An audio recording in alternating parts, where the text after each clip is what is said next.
a question for you. Have you guys looked specifically at the production from your opening drives in games? They've been pretty good, and you've generated a lot of points, but there does seem like to be a big contrast in the rest of the game. And I'm wondering, what do you see there, if anything? You guys rep those plays a lot, I guess, so there's a better execution. But I mean, I don't know. What do you think might be at play there? Yeah, it's a good question. I think oftentimes in the league, you go into a game with a plan to attack your opponent, and you sort of know those first calls, those opener calls are going to get dialed up. So you do spend a little extra time on them later in the practice week. You're able to focus on those things, and you hope to execute them better. We're trying to sort of maximize the execution of everything that you're going to call out there on game day. And sometimes you do feel pretty confident if something makes sort of that opening plan that it's going to get called. So we try to dive into the details of that later in the week when the time is right. As you go through these games, defenses are adjusting. We're trying to adjust right back. It's always a little cat and mouse game within games. So we're working to score points in all the quarters. But shoot, we want to keep moving the ball early in the games, and just sort of pick it up a little bit where needed elsewhere. Joel? Jim Bob, early on this season, Anthony still had a pretty high yards per attempt because of the big plays, even when the completion numbers weren't necessarily great. His yards per attempt has kind of fallen. Why do you think it's been harder to get explosives in the pass game? I think it's part of the weekly battles against some of these great NFL defenses, trying to move the ball, score points. We've talked about it several times this year where, you're balancing maybe the hunt for big plays with the hunt for consistency, whether you're, throwing the ball shorter or deeper, attacking coverages in different ways with different guys. Make no mistake about it, that defense we just played is one of the best in the league, and they do a great job. We were sort of working like crazy to find every path we thought could move the ball forward. And sometimes those that decreases the amount of shots that you take as you go. Every week's different. Every opponent's different.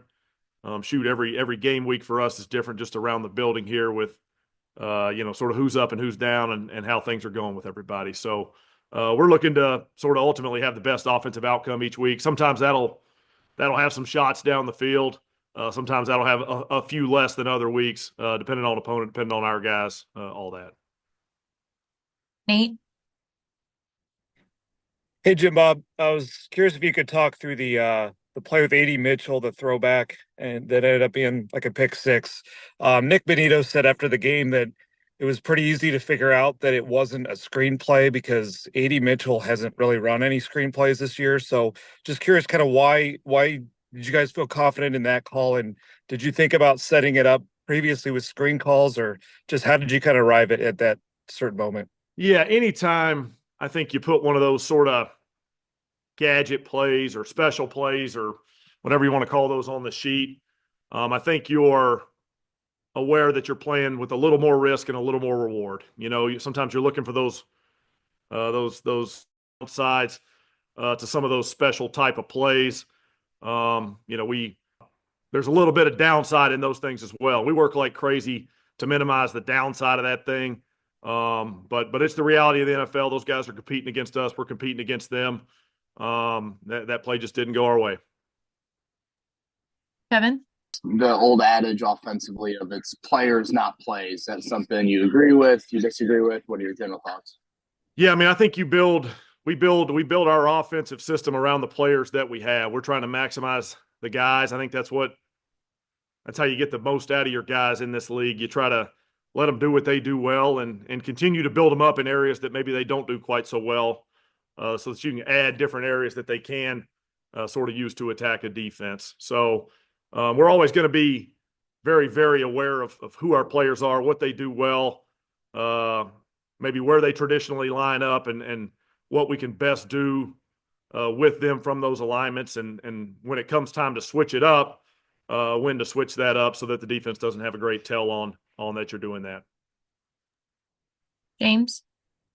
Jim Bob, how do you help A.D. Mitchell, I guess, not succumb to, I guess, the pressure of that play and that quite honestly being the defining play of his rookie season that hasn't had a lot of high points.